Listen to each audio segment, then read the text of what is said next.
I was reading in the Wall Street Journal, they'd come out with a GDP estimate that the United States economy was going to grow 8%. This is cuckoo for Cocoa Puffs growth. I mean, what we're talking about here is 2 or 3x growth in the United States. And our internal models are showing this is going to lead to massive competition across all levels of talent.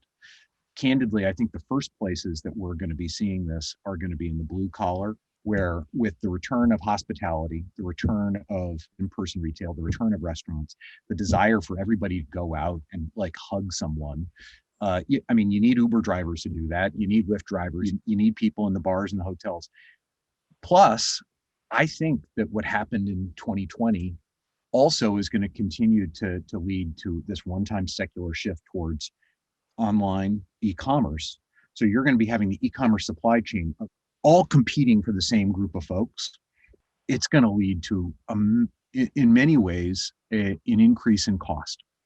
And that increase in cost is going to come from two things. Number one is that when the economy is good, meaning that there's more job demands than there is supply, people look at more ads and apply to fewer. Conversion rate goes down. Okay, so if you're paying per click for somebody to look at your ad, that means you're spending more to get an applicant. The second thing is that in marketplaces, if there's greater competition, the price of those clicks goes up. There is still a lot of folks that have this idea that, oh, well, if they're applying, we might as well ask them all the questions we need up front so that we have the information down the road. Ask only the questions you need to ask.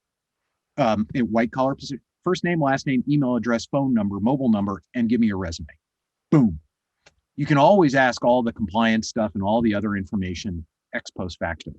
For blue collar, first name, last name, email address, mobile number, and ask the 3 questions that are the qualifying questions that the only thing that matters, nothing else. And a lot of applicant tracking systems can do that. And that is totally within your control. And interestingly, just doing that could actually knock your cost back on a unit basis, lower your cost per application enough to make the budget that you set in 2020 work for 2021.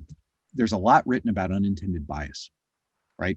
People not knowing that they have a bias, but it comes through in the decisions that they make. We wanted to understand if in fact you took people out of the job ad buying business and basically let the software make the decisions, what would the diversity outcome be?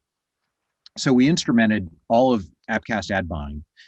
We were able to characterize the traffic that our programmatic platform was driving to jobs by 2 vectors. Number one is underrepresented groups, so people of color.